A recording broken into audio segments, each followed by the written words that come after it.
जमलेल्या माझ्या सर्व पदाधिकारी बांधवांना आणि भगिनींनो,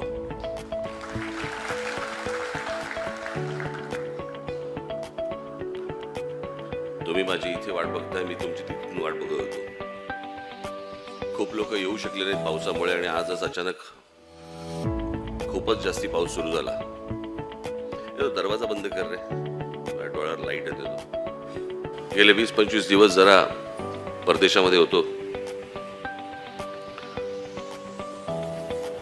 अमेरिकेमधल्या बृहन महाराष्ट्र मंडळाने मला तिथे बोलवलं होतं.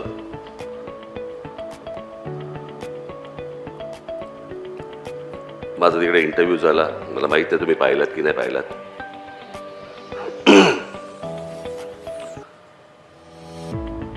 परदेशस्थ सर्व मराठी बांधव भगिनी तिकडे मला भेटले.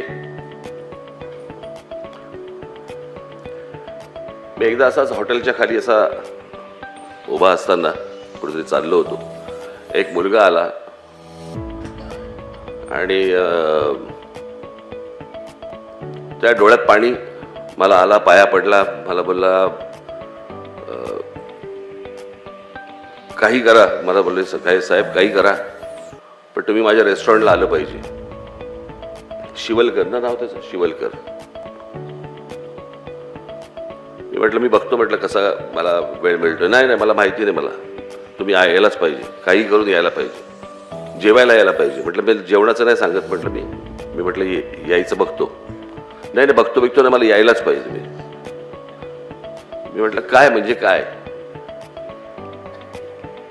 मला बोलला तुमची लहानपणी भाषणं ऐकून मी प्रेरणा घेऊन परदेशामध्ये आलो आणि इथे रेस्टॉरंट सुरू केली.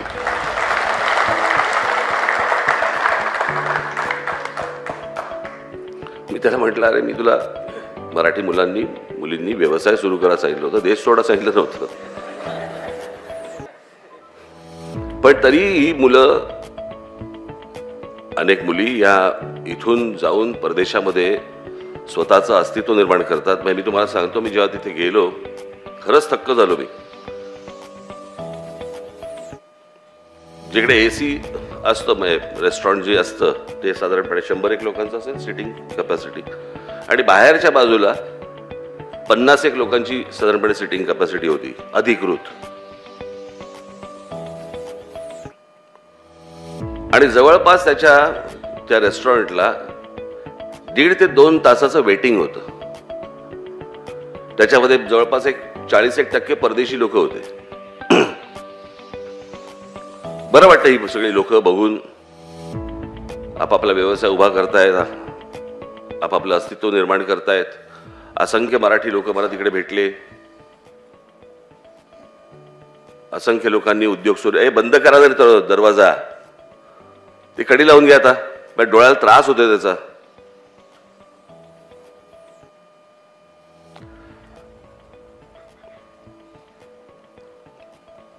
मग ते सगळं ते माझं बघून मी तिकडे म्हटलं, मी कदाचित तुम्ही ऐकलं असेल, कडी लावून घे कडी, आणि संध्याकाळी टीव्हीवर बघ म्हणा. आता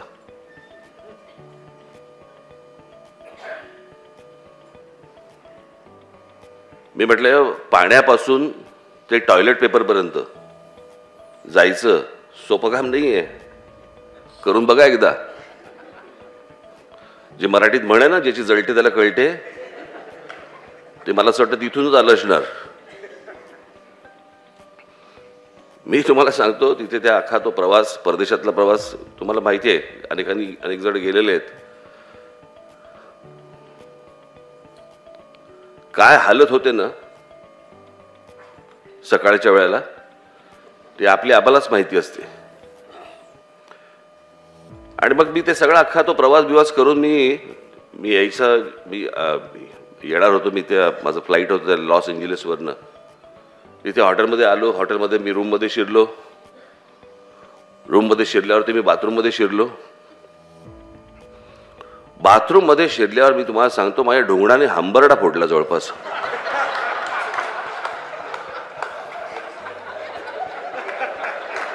तो जेट स्प्रे तिकडे बघितल्या, मला म्हणजे आनंदाश्रू आवरेनात त्याला.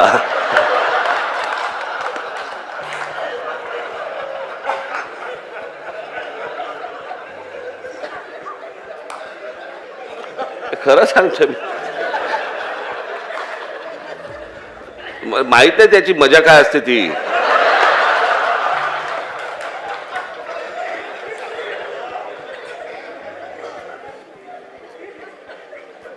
हुमसा हुमशी हो, म्हणजे मी तुम्हाला काय सांगू.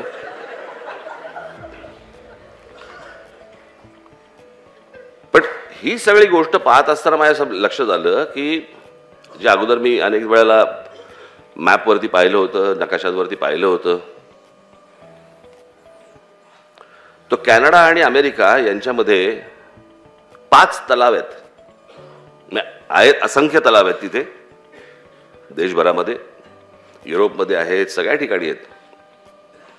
पण हे जे 5 तलाव आहेत, स्पेसमधनं, अवकाशामधनं दिसणाऱ्या ज्या गोष्टी आहेत पृथ्वीवरच्या, त्याच्यामध्ये हे 5 तलाव आहेत. म्हणजे विचार करा केवढे मोठे तलाव आहेत. त्या 5 तलावांमधला एक टिंब अगदी बारीक, म्हणजे अगदी तुम्ही जेव्हा त्या गुगल वरती जा तुम्ही, मग तुम्हाला कळेल मी काय म्हणतोय ते जेवढे तुम्ही आज जाल जाल जाल जाल जाल त्याच्यामध्ये एक टिंब एवढा ठिपका दिसतो, तो नायगारा फॉल्स आहे. जगामधला सगळ्यात मोठा धबधबा तो एवढासा तो दिसत पण नाही, मॅपवरती दिसत पण नाही तुम्हाला. आजपर्यंत तिथपर्यंत जावं लागतं आणि त्याच्यानंतर तुम्हाला तो नायगारा फॉल्स दिसतो.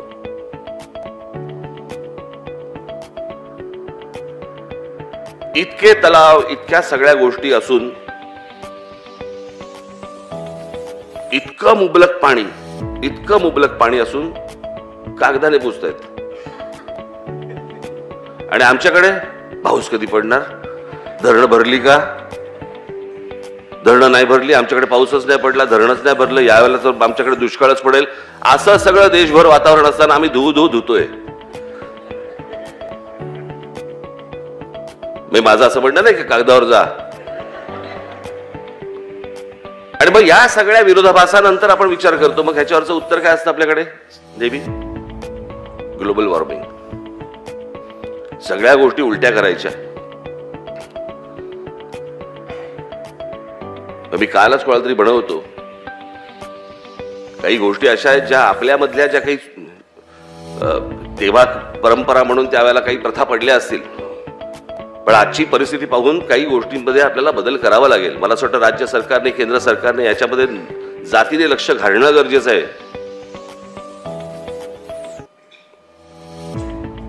आपण दरवेळेला बोलतो की भारतामध्ये इतकी प्रचंड मोठ्या प्रमाणावरती जंगलतोड होते. आपण विचार करतो की इथे आमच्याकडे पाऊस पडत नाही, आमच्याकडची जमीन, मी मागे म्हटलं होतं नाही का, मराठवाड्याबद्दलचा एक रिपोर्ट आला होता, मी तुम्हाला सांगितलं होतं की तिथे जर परिस्थिती आत्तासारखी जर अशीच जर समजा राहिली तर पुढच्या साधारणपणे 30-40 वर्षात मराठवाड्याचा वाळवंट होईल. आणि त्या मराठवाड्याचा वाळवंट झाल्यावरती जर परत पुन्हा ती परिस्थिती जर आणायची असेल आत्तासारखी, जर अगोदरच्या सारखी, तर साधारणपणे 150 ते 200 वर्ष लागतील.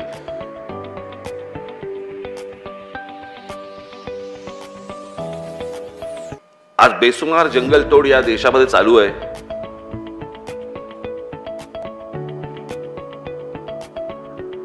अनेक ठिकाणी आपण बघितलेलं आहे की बाबा अनेक एकर, अनेक हजारो एकर जमिनी त्याच्यामध्ये जंगलतोड सुरू आहे. मी आल्यावरती याच काही गोष्टींच्या बद्दल मी विचार करत बसलो होतो की हे सगळ्या या गोष्टींकडे कसं बघायचं आपण. आपल्यातल्या काही गोष्टी देखील आपण सुधारणं गरजेचं आहे. आज या देशामध्ये जी बेसुमार जंगलतोड होतीये, लाकडं जी कापली जात आहेत ती कशासाठी कापली जात आहेत? दरवेळेला होळी आली की आम्ही सांगायचं लाकडं जाळू नका, झाडं वाढवली पाहिजेत, सगळ्या गोष्टी केल्या पाहिजेत.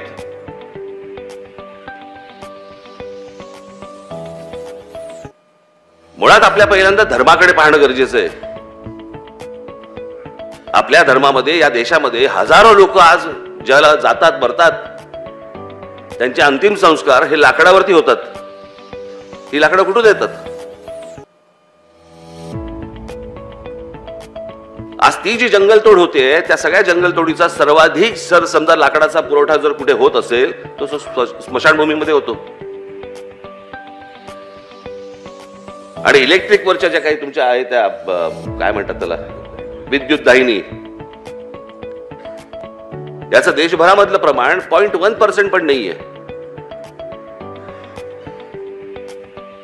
आपणच आपल्या धर्मामधल्या अनेक या सगळ्या परंपरा या सगळ्या जगवण्यासाठी म्हणून आपण इतक्या मोठ्या प्रमाणावरती जंगलतोड करतो. मला असं वाटतं याच्यामध्ये सुधारणा होणं गरजेचं आहे. थोडीशी या बाबतीत विचार बदलणं गरजेचं आहे. आपल्याला वाटत असेल की आपण काय काय करतोय, आपण धर्माबद्दल बोलतोय, ही परंपरा पारंपरिक आजपर्यंत चालू होती, पण काही गोष्टी आपल्याला बदलाव्या लागतील. ज्यांच्याकडे मुबलक जंगल आहेत जगभरामध्ये, त्यांच्याकडे खाली पुरतायत,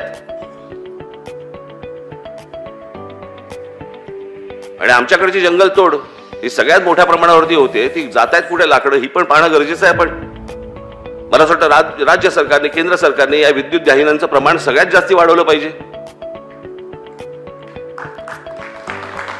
त्याशिवाय होणार नाही ही गोष्ट, थांबणार नाही ही गोष्ट. आपण भविष्यात येणाऱ्या पुढच्या पिढ्यांसाठी आपण काय वाढून ठेवतो, काय करून ठेवतो.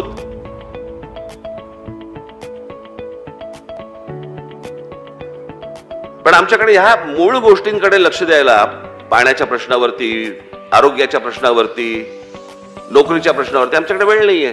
आमच्याकडे काय चालू आहे, लाडकी बहीण लाडका भाऊ. लाडकी बहीण आणि लाडका भाऊ एकत्र आले असते, दोन्ही पक्ष टिकले असते.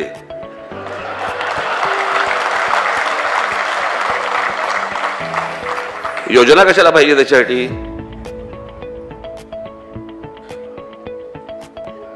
बहिणीला 1,500 रुपये देणार आणि काहीतरी असंच आहे ना, 1,500 रुपये महिने वगैरे आहेत का पैसे मुळात राज्य सरकारकडे? रस्त्यावरचे खड्डे बुजवायला नाही आहेत. हे इथून कुठचे खड्डे बुजवणार आहेत?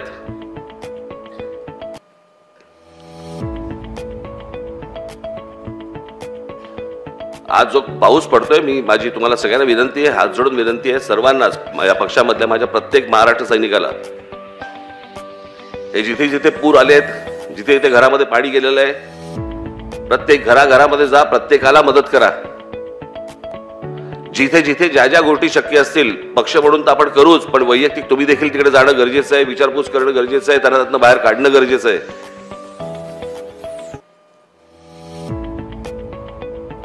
मूळ महाराष्ट्राचे जे प्रश्न आहेत, या मला असं वाटतं या महाराष्ट्राच्या प्रश्नांकडे आपण सर्वांनी लक्ष देणं गरजेचं आहे. हेच मला असं वाटतं येणाऱ्या भविष्यातल्या विधानसभेचं तुमचं कॅम्पेन असलं पाहिजे, तुमचा प्रचार असला पाहिजे. एकमेकांना वरती शिव्या द्यायच्या फक्त, आणि दुसऱ्या शिव्या देत फक्त त्याच्यानंतर तुम्ही लोकांचं लक्ष विचलित करायचं, दुसरीकडे भरकटवायचं, आणि ह्याच्यातनं सगळ्या निवडणुका करायच्या. हाताला काही लागणार नाही. निवडून आले, काल त्या सगळ्या यादीवरती मी बसलो होतो. अशी परिस्थिती मी आजपर्यंत कधी पाहिली नाही. सगळे मतदारसंघ पाहत होतो महाराष्ट्रातले, आणि महाराष्ट्रातल्या मतदारसंघामध्ये कोणी इथे कोण आमदार आहे, साहेब हा फलाना, पण हा आमदार आहे, हा आता हा कुठच्या पक्षात आहे, विचारावं लागतं. कोण कुठे गेलाय, कोण कुठच्या पक्षात आहे, काही समजत नाही, काही कळत नाही.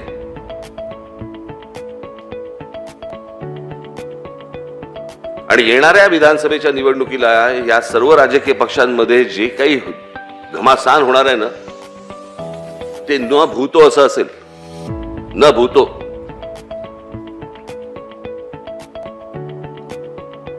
मला कोणीतरी सांगितलं आपल्या काही पक्षामधले काही एखाद दोन काही पदाधिकारी कुठच्याही पक्षात जायचे, काही तयारीत आहेत. मी येऊन स्वतः लाल कार्पेट घालतो, जा म्हणून.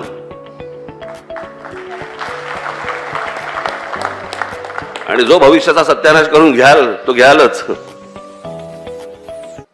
त्यांचं स्थिर नाहीये, तुम्हाला कुठे डोक्यावर घेणार आहेत? गेल्या लोकसभेला काय झालं बघितलं ना, वर्षापर्यंत घुसले. आता या सगळ्या विधानसभेच्या वेळेला कुठे कुठे घुसतील काही माहित नाही.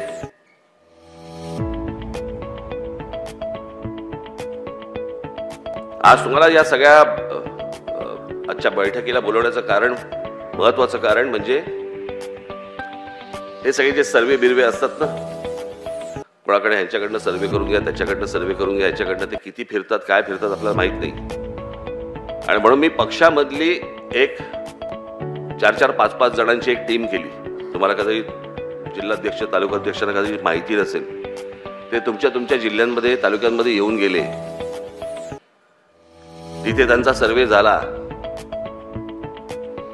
ते सगळ्या लोकांशी विचारपूस करून झाली, पत्रकारांशी झाली, इतर लोकांशी झाली, सगळ्यांशी झाली. पहिला सर्वे त्यांचा आला आपल्याकडे. आज मी तुम्हाला बोलवण्याचं कारण म्हणजे आता ते परत एक 4-5 दिवसासाठी येत आहेत त्या जिल्ह्यामध्ये, तेव्हा तुम्हाला भेटतील. काय मूळ परिस्थिती आहे ती नीट समजून सांगा. काय नीट परिस्थिती आहे याच्या नीट त्याचं आकलन करा. काय गोष्टींचं गणित घडू शकतं, काय गोष्टी होऊ शकतात याचा नीट विचार करा. आणि मी तुम्हाला खरंच सांगतो, निवडून येण्याची कॅपॅसिटी असलेले, तयारी असलेले अशा लोकांनाच तिकीट दिली जातील. तिकीट मिळालं की मी पैसे काढायला मोकळा असल्या कोणालाही तिकीट दिलं जाणार नाही.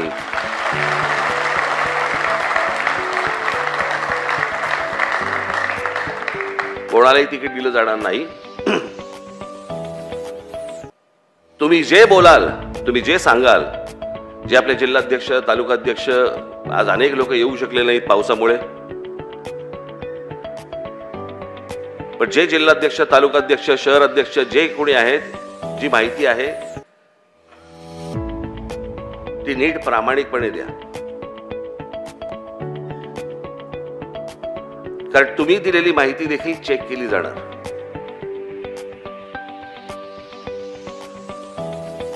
कारण येणाऱ्या विधानसभेच्या निवडणुकीमध्ये मला महाराष्ट्र नवनिर्माण सेनेचे आपले सर्व पदाधिकारी, आपले लोक मला सत्तेत काही करून बसवायचे, काही करून.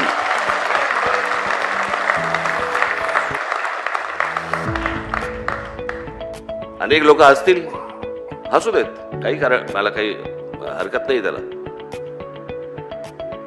पण ती गोष्ट घडणार म्हणजे घडणार.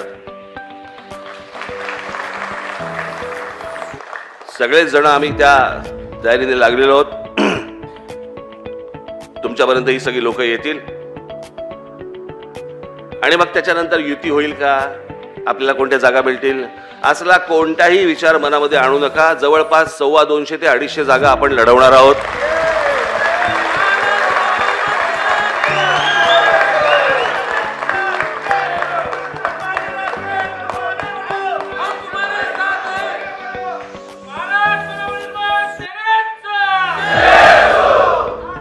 तुम्ही किती मोठ्याने घोषणा दिली याचा अर्थ तुमची वर्णी लागेल असं समजू नका. कळलं का? कुठच्याही तुम्ही भ्रमात राहू नका. या सगळ्या गोष्टी अंतिम चेक केल्या जाणार आणि त्याच्यानंतरच या गोष्टींचा निर्णय होणार. त्याच्यामुळे ही सर्व मंडळी ज्या वेळेला या टीम्स येतील, तुम्हाला फोन करतील, तुम्हाला भेटतील, बोलतील तुमच्याशी, आणि त्याच्यानंतर जो काही माझ्याकडे येईल, जो सर्वे येईल, जे काही माझ्याकडे तुमचं चिंतन येईल, मनन येईल, त्याच्यानंतर त्यानुसार पावसा पाण्याचा जरा थोडासा विचार करून, पण जवळपास 1 ऑगस्ट पासून माझा दौरा मी महाराष्ट्राचा सुरू करतोय. ज्या वेळेला तिथे मी महाराष्ट्रामध्ये येईन, तालुक्यामध्ये येईन, जिल्ह्यामध्ये येईन, त्यावेळेला आपली सर्वांची मला तिकडे भेट होईलच. अजून तिथे इतर कोणाच्या भेटीगाठी करून घ्यायच्या आहेत, करायच्या आहेत, केल्या पाहिजेत असं जे तुम्हाला वाटत असेल, त्यांच्या गाठीभेटी माझ्या तुम्ही करून द्याव्यात. यावेळेला कुठच्याही प्रकारचे तिथे काही, कारण पाऊस बिऊस कधी काय होईल माहीत नाही आपल्याला, त्याच्यामुळे यावेळेला मेळावे घ्यावेत न घ्यावेत, परंतु आपल्या पदाधिकाऱ्यांच्या बैठका या घेणारच मी, त्यांच्याशी बोलणारच मी, माझ्या महाराष्ट्र सैनिकांना तिथल्या भेटणारच मी. त्याच्यामुळे मी तिथे 1 ऑगस्ट नंतर मी येतोच आहे, आपल्याला भेटीनच. फक्त ही सविस्तर माहिती देण्यासाठी म्हणून मी तुम्हाला आज बोलवलोय. आज जे जिल्हाध्यक्ष, जे तालुकाध्यक्ष, शहर अध्यक्ष, उपजिल्हाध्यक्ष जे इथे आलेले असतील, महिला पुरुष जे कोणी आलेले असतील किंवा जे आलेले नसतील, त्यांना हे जे कोणी लोक हे जिल्ह्यांमध्ये गेलेली सर्व आपले पक्षाचे जे पदाधिकारी आहेत हे तुम्हाला फोन करतील आणि ते कधी येणार आहेत, आज उद्या परवामध्ये, हे आता पुढच्या 1-2 दिवसातच येतील. ते येतील, ते तुम्हाला कळवतील आणि त्यानुसार तुम्ही पुढची पक्षाची आणि निवडणुकीची तयारीला सर्वांनी लागावं, एवढं सांगण्यासाठी म्हणून मी आज आपल्यासमोर आलो. तुम्हाला या सगळ्या पावसापाण्यामुळे, आज झालेल्या या सगळ्या पावसामुळे काही त्रास झाला असेल तर दिलगिरी, परंतु काय ढग माझ्या हातात नव्हते, त्याच्यामुळे मी काही करू शकत नव्हतो. पण आलात तसे सांभाळून सावकाश